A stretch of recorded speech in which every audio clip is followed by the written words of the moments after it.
আসসালামু আলাইকুম ভিউয়ার্স, আমি চাষি রবিন। ভিউয়ার্স, এই সময় অনেকের মুরগি অসুস্থ হয়েছে। যেমন যেরকম গরম পড়ে, আবার এরকম ঠান্ডা হয়, আবার এরকম বৃষ্টি হয়। তো এই সময় অনেক খামারি যে ট্রিটমেন্ট দিছে, ট্রিটমেন্টে কাজ হয় না। আমার ভিডিও দেখে চিকিৎসা দিছে, এই চিকিৎসা কাজ হয় না। তো অনেক মা বোন ভাই বোন আমাকে ফোন দিয়ে বলছে, রবিন ভাই আপনার এই ভিডিও ট্রিটমেন্ট দেখে আমরা চিকিৎসা করছি আগে, কিন্তু ভালো হয়েছে। সেম রোগ এখন হয়েছে, কিন্তু ট্রিটমেন্টে কাজ করতেছে না, ওষুধে কাজ করতেছে না। আমাদের এখন করণীয় কি?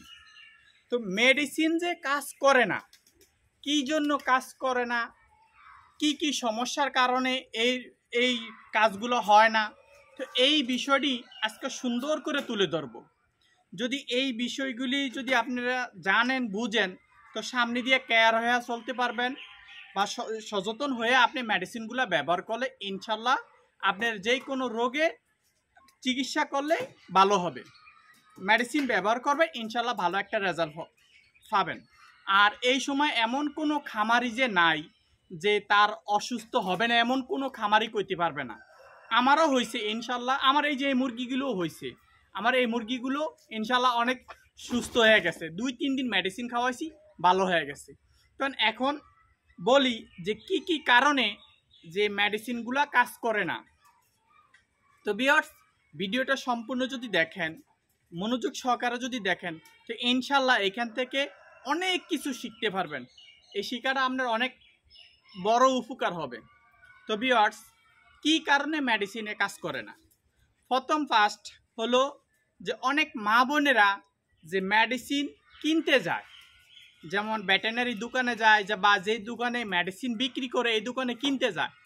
আমি একটা উদাহরণ দিয়ে বলি, যেমন একটা ডক্সি এ ব্যাট লেখা, একমির একটা কোম্পানির, যে ডক্সি এ ব্যাট আপনি যাই বলবেন যে আমার এই ডক্সি এ ব্যাট দেন, একটা উদাহরণ দিয়ে কথা বলতেছি। তো ওই ডাক্তারে বলছে কি এইটার মেডিসিন, এই মেডিসিন নাই, এটা হচ্ছে আরও হাই কোয়ালিটি মেডিসিন আছে। তো কিন্তু আপনারা ওই মেডিসিনটা দিল না, এই মেডিসিনটা দিল। তখন এই মেডিসিনটা আপনি ব্যবহার করছেন, আসলেও কোনো রেজাল্ট আসে না। তখন মনে মনে ভাববেন যে আমি রবিন ভাই একটা মিছা কথা বলছি। না ভাই, আমি যেটার কথা বলছি এগুলা আমি যাচাই বাছাই রিসার্চ করার, বা আমি স্বয়নে ব্যবহার করে পরীক্ষা করে আমরা করে বলি। কারণ হলো ভাই, আমার এই ল্যাব আছে, আর আমার ওই কথা যদি না বনে, তা আমার বাড়িতে জনগণে আয়া স্যান্ডেলে বাড়ি দিব। কথা বুঝছেন না? এই জন্যে আমরা একটা মেডিসিনের কথা যাচাই বাছাই করে তারপর আপনাদেরকে বলি, যে রেজাল্ট পাওয়ার জন্য। ইনশাল্লাহ যদি রেজাল্ট যদি বড় যদি না হতো, তা আমি এত উপরে উঠতাম না। আপনাকে দোয়া বরকতে আমি অনেক উপরে উঠছি, রেজাল্ট মানুষের উপকার পাইছে বিধানে। তো ওই মেডিসিনটা দিচ্ছে, কাজ হয় না। দ্বিতীয় কথা হলো আরেকটা বিষয়, হ্যাঁ আপনি একটা মেডিসিন দিচ্ছেন, যেমন একটা মেডিসিনের কথা বলি, লাইসুবিটের একটা কথা বলি। যেমন লাইসুবিট কিনে আনছেন, আমি যা বলছি আপনি তাই কিনে আনছেন। এখন দোকানদারের কাছে জিজ্ঞাসা করছেন আমি কিভাবে ব্যবহার করব। তো দোকানদার বলবো যে এই কটা খাবারের সাথে এতটুকু লাইসুবিট দিবেন, বা এই কটা ওষুধ দিবেন, বা এইভাবে খাওয়াবেন। কিন্তু ওই যে দোকানে মেডিসিন বিক্রি করে, ওই দোকানে সেম মতন কাজ করলে ওই মেডিসিনে কাজ করবে না। এক হইলে ওভার মেডিসিন বেশি ডোজ হয়ে যাব, খাওয়াইছেন দেখবেন সকালে মরে রয়েছে, মুখিতে লালা হয়ে ফুরে রয়েছে, ঝুলিতে খাবার আটকিয়ে রয়েছে, টানা ধরে মরে রয়েছে খড়ের ভিতরে। বিকালে ওষুধ খাওয়াইছেন, সকালে মরে গেছে। আর নাহলে সকালে ওষুধ খাওয়াইছেন, বিকালে জবাই করা লাগছে। এরকম ঘটনা ঘটছে। কারণ হলো কি, সঠিক ডোজ পড়ে না। তা আমরা সঠিক ডোজ কিভাবে দেই? আমরা ভিডিওতে যা ডোজের কথা বলি সেম ডোজ আপনার দিতে হবে। এই দুইটা কারণে। এবার আরও কারণ হয়, যেমন এই সিজনে মেঘ বৃষ্টি, বা এই গরম, এই রোদ, এরকম যদি হয়, তাহলে কি হয়, এই সময় রোগের আলামত বেশি হয়। তো এই রোগের আলামত বেশি হলে আপনারা অনেকে জানেন, যারা ছোটোখাটো খামারি, যে রানীক্ষেতের নামে একটা রোগ আছে, এইটা অনেক দ্রুতভাবে অ্যাটাক করে। যেমন এই রানীক্ষেত রোগটা 12 মাস লাগিয়ে থাকে, একে 12 মাস, শীত গরম কিছু না, একে 12 মাস লাগিয়ে থাকে।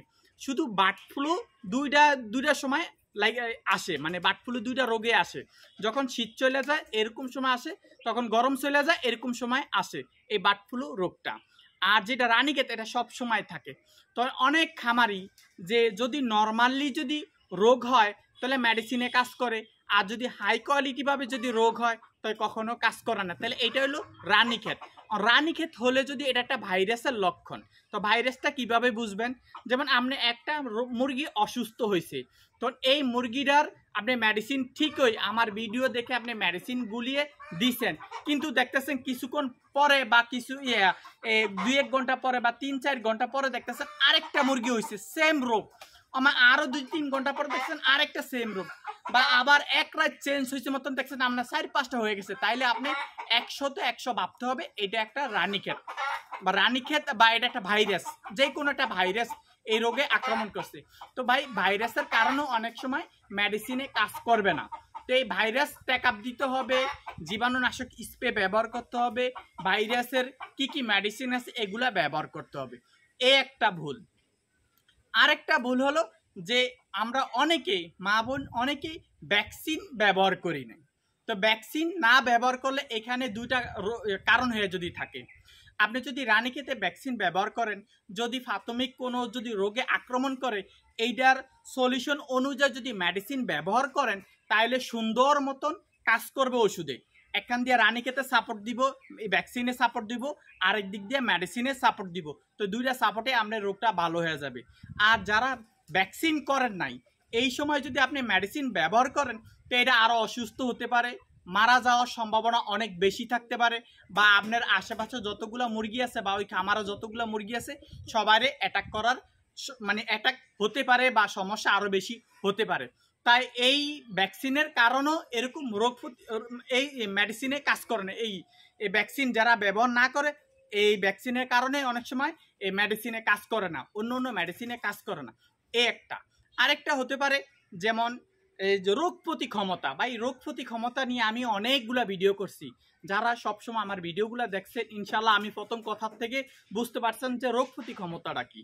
রোগ প্রতি ক্ষমতাটা হলো যে এই মুরগিটা সকল দিক দিয়ে সুস্থ, গ্রোথ আন্দাজে ভালো, ডিমের প্রোটেকশন ভালো, খাবার দাবার ভালো, সকল ধরনের ভিটামিন দেন ভালো, সকল ধরনের ভ্যাকসিন করেন ভালো, এই ধরনের যে ডিমের রোগ প্রতি ক্ষমতা ভালো আছে তাদের যদি অল্প কিছু মেডিসিন যেমন ঠান্ডা লাগছে ডক্সি এবেট খাওয়াইছেন ভালো হয়ে গেছে, 1-2 দিন খাওয়াইছেন 100-100 ভালো হয়ে গেছে।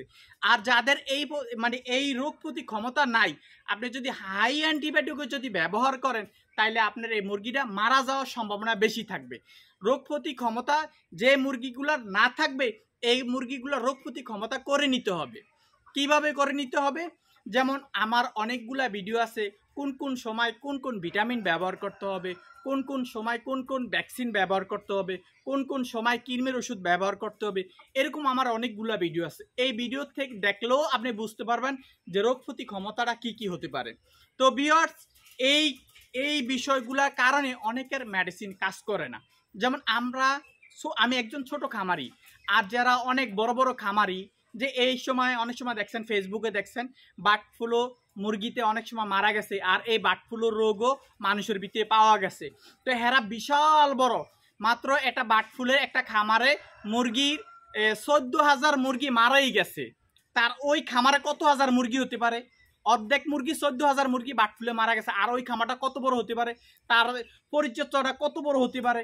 সে আমার মতন এরকম ছোটখাটো না, তার এই কারণে মুরগিগুলো মারা গেছে। তো ভাই এরকম আমি একদম ছোট খামারি, তো আমার ধারণা যেগুলা সঠিক এই ধারণাগুলো আপনাদেরকে বলি, আর এই ধারণাগুলো বুঝে শুনে যদি আপনি মুরগিগুলা লালন পালন করতে পারেন তো ইনশাআল্লাহ টেনশন থেকে ভালো থাকতে পারবেন, আপনি মুরগিগুলা সুস্থ থাকবে, কি কি করলে আপনার মুরগিগুলা ভালো থাকবে। তো এই সব নিয়ে আমার অনেকগুলা ভিডিও আছে, যদি দেখেন অনেক কিছু বুঝতে পারবেন, শিখতে পারবেন। তো ভিউয়ার্স এই ছিল আলোচনা। যদি এই আলোচনাগুলো যদি আপনার কাছে ভালো লাগে তো রবিন ভাইরে একটা লাইক দিবেন আর কমেন্ট করবেন কি কি বিষয় জানতেন চান, ইনশাল্লাহ আপনাকে এই কমেন্টের মাধ্যমে আমি এই বিষয়গুলো তুলে ধরবো। আর যারা আমার এই ভিডিওগুলো নতুন দেখতেছেন তাদের কাছে একটা রিকোয়েস্ট, আমি এই পশু পাখি নিয়ে ভিডিও করি, আমার চ্যানেলটা যদি আপনার কাছে ভালো লাগে তাহলে আমার চ্যানেলটা সাবস্ক্রাইব করে বেল আইকনটা বাজিয়ে দিবে। আর যারা অলরেডি সাবস্ক্রাইব করছে তাদেরকে অনেক অনেক ধন্যবাদ জানাই। ভিউয়ার্স আপনারা সকলে ভালো থাকেন, সুস্থ থাকেন, এই ছিল আলোচনা। আল্লাহ হাফেজ।